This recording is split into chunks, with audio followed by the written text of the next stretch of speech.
Top quality और consistent performance के लिए सिर्फ सिल्वर पंप। टॉप क्वालिटी और कंसिस्टेंट परफॉर्मेंस के लिए सिर्फ सिल्वर पंप, नाम याद रखना। गेल्या 36-37 वर्षापासून वकिली व्यवसायामध्ये आहे। 10 वर्ष न्यायाधीश म्हणून काम केलंय। फौजदारी स्वरूपाचे खटले बघतो। छत्रपती संभाजीनगर जिल्ह्याचे पालकमंत्री संजयजी शिरसाट पश्चिमचे आमदार यांच्या वतीनं 13 जूनला माजी खासदार इम्तियाज जलील यांच्या विरुद्ध आपण एक डिफेमेशनची म्हणजे मानहानी केल्याची फौजदारी स्वरूपाची तक्रार मुख्य न्याय दंडाधिकारी औरंगाबाद यांच्या न्यायालयात दाखल केलेली आहे। ती 13 जूनला अपलोड झाली। 17 तारखेला त्याला रजिस्ट्रेशन नंबर देण्यात आला आणि मुख्य न्याय दंडाधिकारी यांच्या न्यायालयामध्ये आज ती तारीख होती, पण संबंधित न्यायाधीश आज सुट्टीवर असल्यामुळे ती तारीख वाढली। पुढील तारीख 24 अशी आहे। तक्रारीचं स्वरूप सांगायचं झालं तर जुना भारतीय दंड संहितेचा कायदा इंडियन पिनल कोडच्या 500 IPC नुसार आणि नवीन कायदा BNSच्या 356 1, 2, 3 कलमाखाली ही तक्रार आहे। त्यामध्ये जास्तीत जास्त 2 वर्षापर्यंत शिक्षेची तरतूद आहे। तक्रारीचा मजकूर आपणास माहितीसाठी सांगण्यापूर्वी एक आणखी स्पष्ट तुम्हाला करावं असं वाटतं की तुमच्याकडे प्रतिक्रिया दिल्यानंतर पुन्हा दुसरी एक रिॲक्शन होऊ शकते। त्यामध्ये इम्तियाज जलील यांच्याकडनं उत्तर येऊ शकतं। इम्तियाज जलील यांचा माझा पूर्वीपासूनचा अनेक दिवसापासूनचा परिचय आहे। त्यांच्यावर असणाऱ्या क्रिमिनल केसेसमध्ये मी त्यांचा वकील होतो। 4 केसेसमध्ये। एक इंडियन पिनल कोडची 353 कलमाखाली MSCB मध्ये जे त्यांच्या विरुद्ध शासकीय कामात अडथळा आणला म्हणून ते प्रकरण मी चालवलं होतं, त्यामधनं त्यांची निर्दोष मुक्तता झाली। दुसरं एक प्रकरण त्यांच्यावर न्यायप्रविष्ट आहे जे लेबर कमिशनर कार्यालयामध्ये तो गुन्हा घडला होता, क्रांती चौक पोलीस स्टेशनने दाखल केला होता। त्यामध्ये 353 कलम आहे। त्यात एक महिला पोलीस कॉन्स्टेबलच्या हाताला क्रिमिनल फोर्स वापरून म्हणजे बळाचा वापर करून त्यांनी शासकीय कामात अडथळा आणला असं ते प्रकरण पेंडिंग होतं।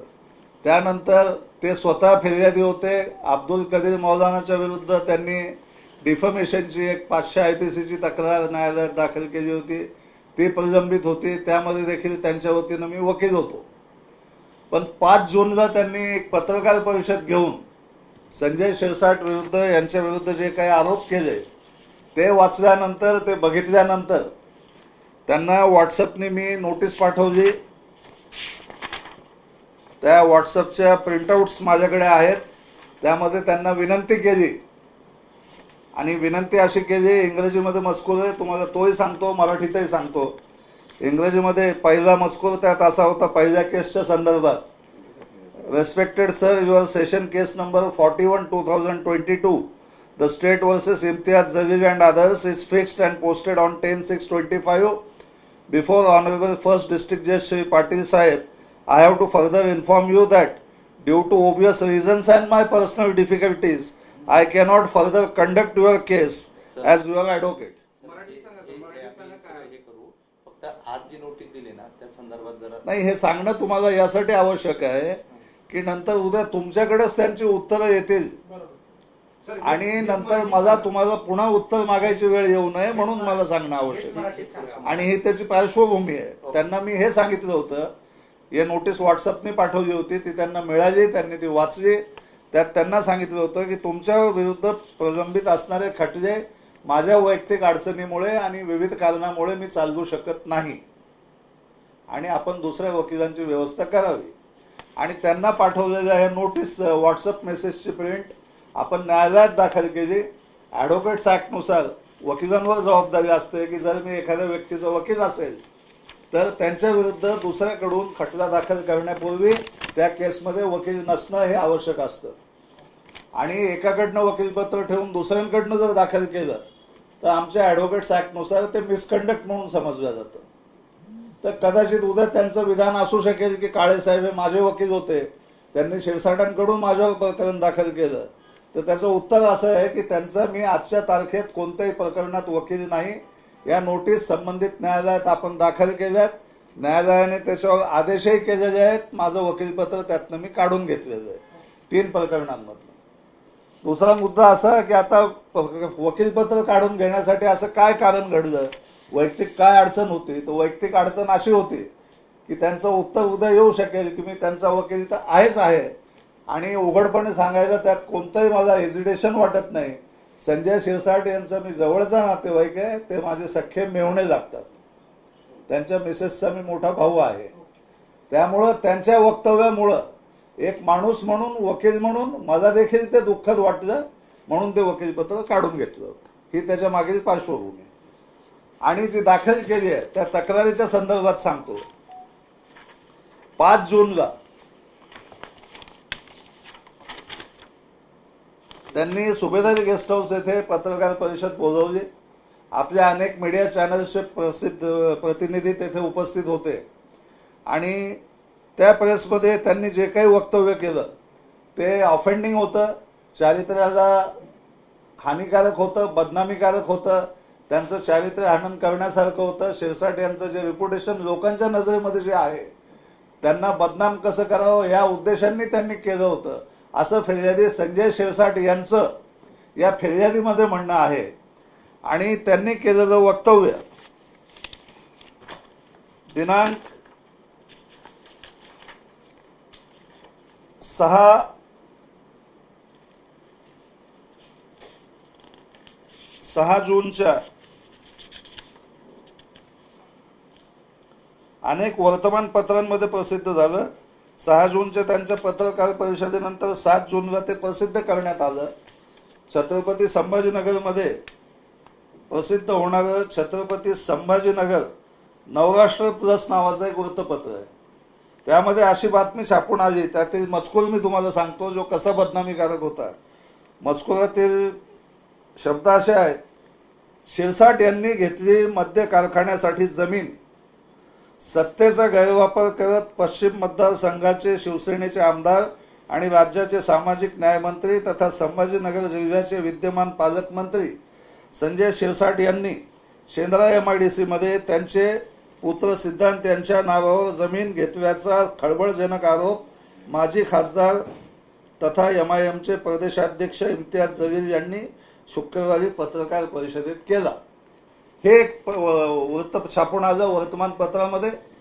तर संजय शिरसाट फिर्यादी या नात्यानं त्यांचं म्हणणं असं आहे न्यायालयापुढे की हे छापलेलं वृत्त हे प्रसिद्ध करण्यात आलं, हे जनतेमध्ये लोकांमध्ये सर्क्युलेट झालं, अनेक लोकांनी ते वाचलं.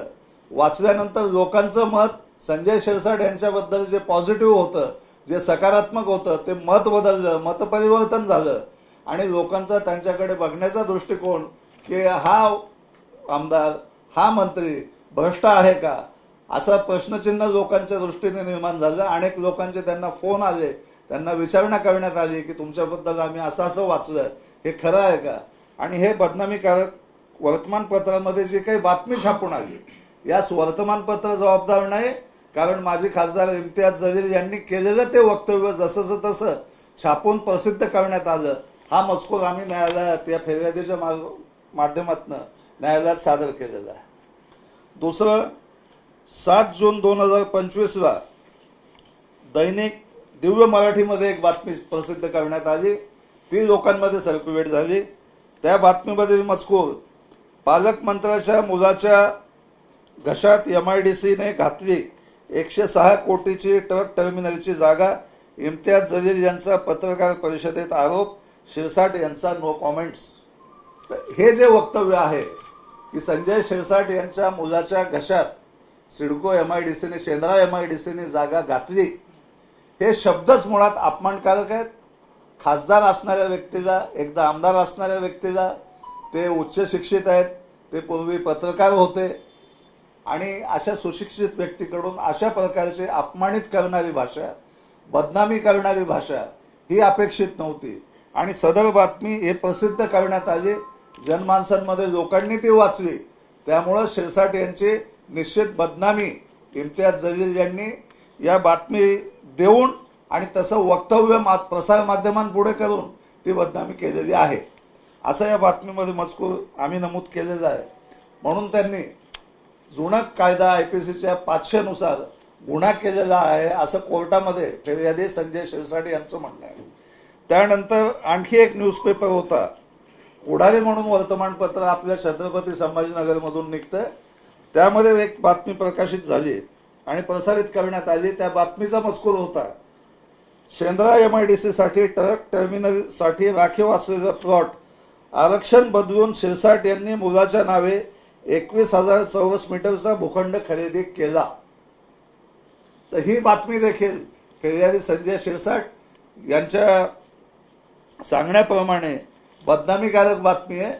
कारण या सर्व बातम्यांचा, जलील यांनी केलेल्या वक्तव्यांचा आणि या बातमीचा संजय शिरसाट यांचा प्रत्यक्ष अप्रत्यक्ष कोणताही संबंध नाही असं माझ्याकडे असणाऱ्या माहितीवरून, आम्ही न्यायालयात सादर केलेल्या फिर्यादीवरून हे वक्तव्य मी तुमच्या माध्यमांसमोर करतोय. त्यानंतरचं आता या पत्रकार परिषदेमध्ये त्यांनी वापरलेली जी काही भाषा होती ही डिफॅमेटरी भाषा होती आणि शेंद्रा MIDC मध्ये जो काही व्यवहार झाला तो व्यवहार संजय शिरसाट यांच्या पत्नी सौ विजया संजय शिरसाट, सिद्धांत शिरसाट यांनी सदर जागा शेंद्रा MIDCने त्यांना अलॉटमेंट करावी अशी त्यांच्याकडे विनंती केली होती. त्या विनंतीचा अर्ज त्यांच्याकडे गेल्यानंतर त्यांच्या संबंधित असणाऱ्या सगळ्या समितीने त्यांच्या अर्जाचा विचारविनिमय केला. ती संबंधित कमिटी पुढे ठेवण्यात आली, त्याची स्क्रुटिनी करण्यात आली. त्यानंतर एक विशिष्ट कमिटी स्थापन केली उच्च स्तरावर, जी औरंगाबादला बसत नाही, मुंबईत बसते. त्या कमिटीने सर्व विचार विनिमय करून तो अर्ज कन्सिडर केला. नंतर ती 2023 मध्ये तो प्लॉट त्यांना अलॉट करण्यात आला. तर त्यांची एक कंपनी होती कॅमिओ डिस्टिलरीज लिमिटेड म्हणून, या कंपनीच्या या फर्मच्या नावाने तो प्लॉट अलॉटमेंट करण्यात आला असं शिरसाट यांचं म्हणणं या फिर्यादीमध्ये आहे. आता हा प्लॉट अलॉटमेंट झाल्यानंतर जे काही संबंधित पूर्तता करायची होती, ज्या कारणासाठी म्हणजे डिस्टिलरीच्या कारणासाठी त्यांनी हा जो प्लॉट मागितला होता, संजय शिरसाट यांनी नाही, मी पुन्हा रिपीट करतो, सिद्धांत संजय शिरसाट, विजया संजय शिरसाट यांनी हा प्लॉट मागितला होता. प्लॉट मागणीसाठीचं कोणतंही रिकमेंडेशनचं लेटर, शिफारस पत्र संजय शिरसाट यांनी कधीही संबंधित कार्यालयात कोणत्याही अधिकाऱ्यांना दिलेलं नाही. आणि जर असेल तर खासदार जलील यांनी ते न्यायालयात सादर करावं, माध्यमांसमोर सादर करावं असं माझं शिरसाट यांच्या वतीने, त्यांचा वकील म्हणून आणि छत्रपती संभाजीनगरचा एक नागरिक रहिवासी म्हणून तो देखील मला एक अधिकार आहे. मला अनेक गोष्टी माहिती आहेत.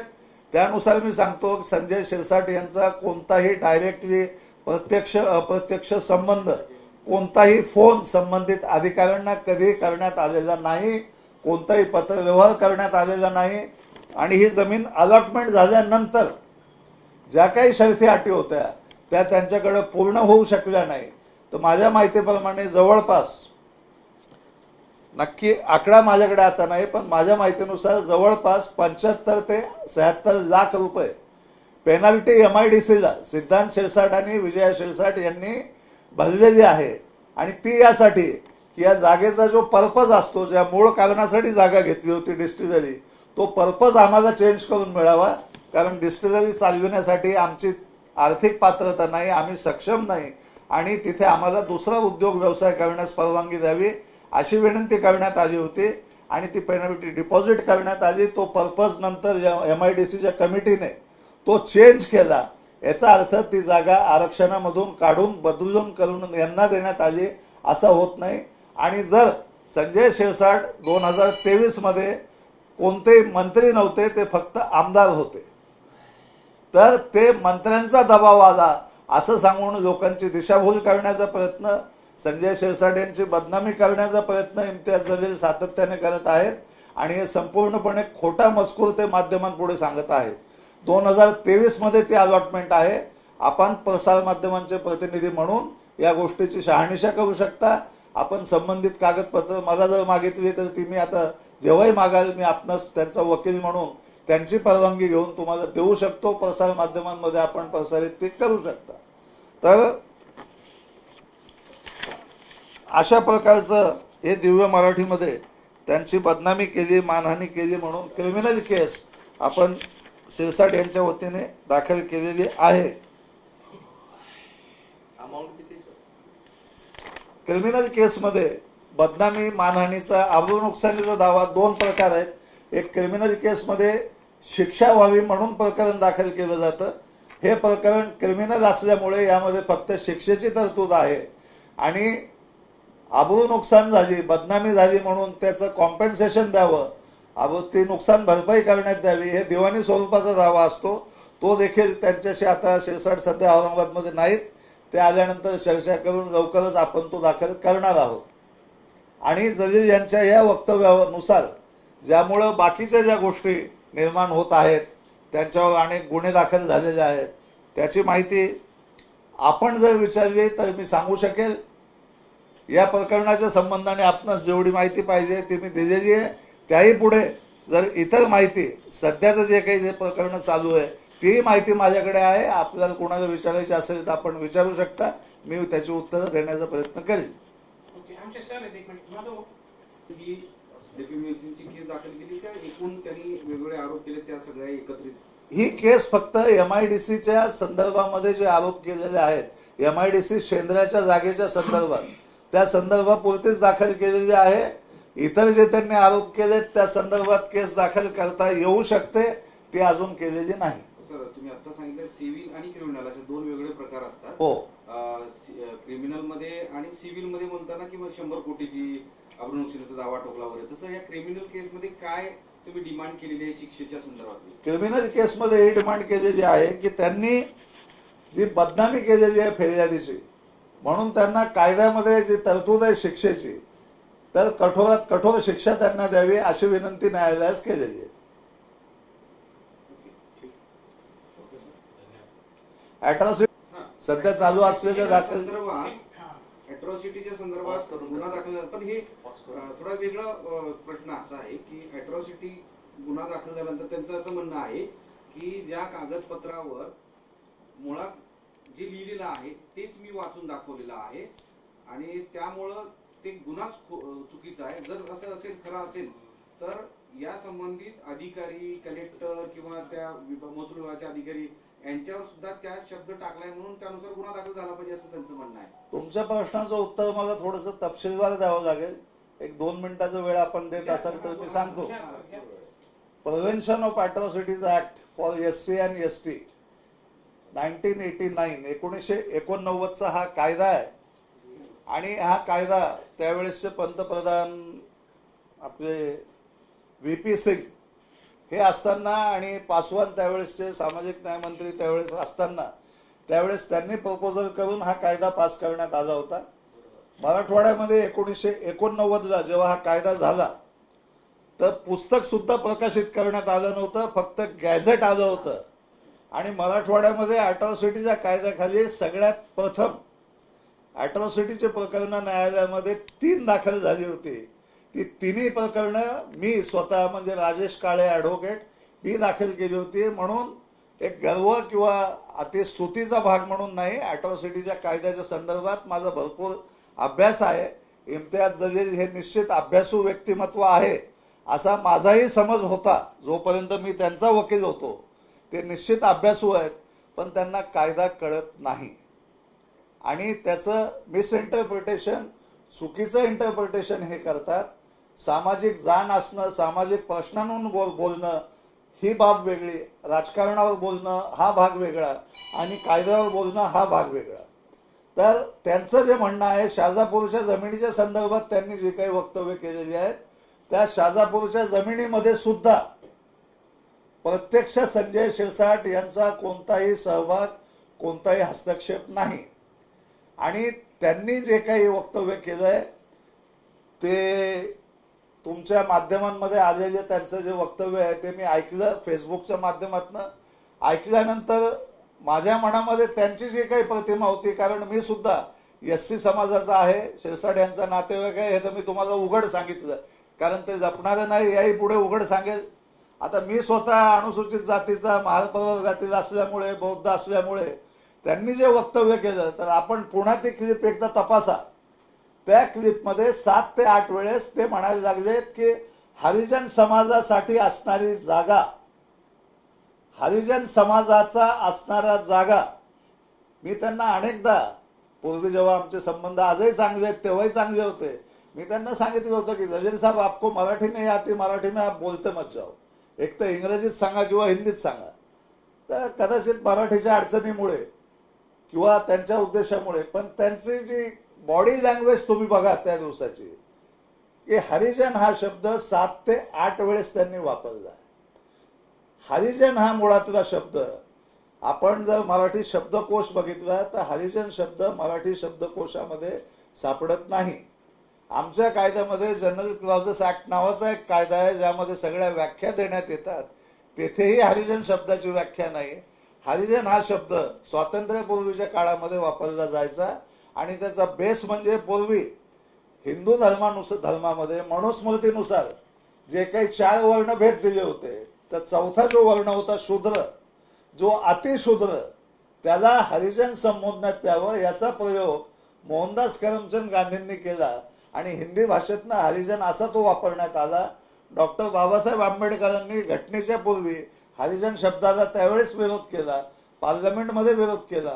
2018-2019 मध्ये माननीय सर्वोच्च न्यायालयाने एका खटल्यामध्ये असं उद्देशून सांगितलं की हरिजन शब्द वापरणं हा योग्य नाही, हा अनुसूचित जातीच्या समाजाचा लोकांचा अपमान होऊ शकेल, म्हणून हरिजन शब्द वापरण्यात येऊ नये आणि असं संबंधित सर्व शासनाला, सर्व राज्य शासनाला त्यांनी आदेशित केलं होतं आणि म्हणून थोडक्यात हरिजन शब्द याला बॅन केला होता.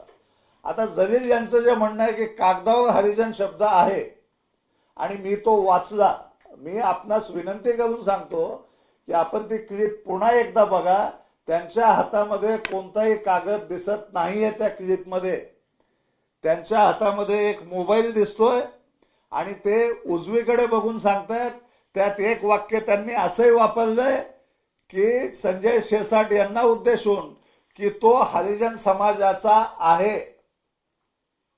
तर हरिजन समाजाचा आहे म्हणणं, आता त्याचं आपण विचारलेल्या प्रश्नाचं उत्तर मी या पद्धतीने सांगतो की माझ्या शासकीय कामकाजाच्या कागदावर, टीसीवर, शाळेवर जर महार असं वाक्य असेल, एखादा अनुसूचित जातीच्या व्यक्तीचं मांग असं वाक्य असेल, आणखी इतर कोणत्या जातीचं वाक्य असेल, तर हे प्रमाणपत्रांवर असणं जग जाहीर आहे आणि हे याला परवानगी आहे.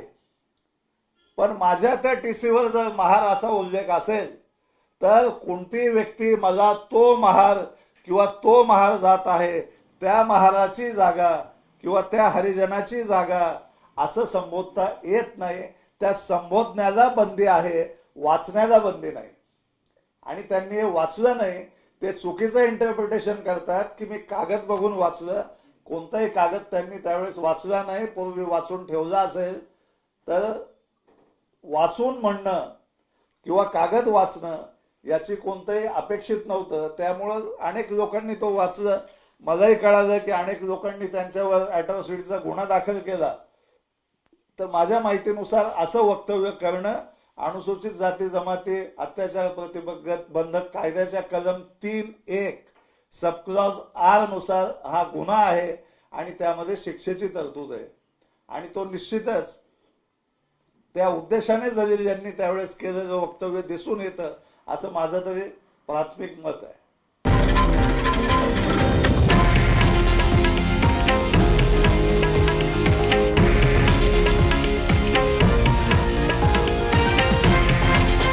हे आहे देशातील नंबर 1 न्यूज नेटवर्क आणि आपण पाहत आहात TV9 मराठी, एकमेव.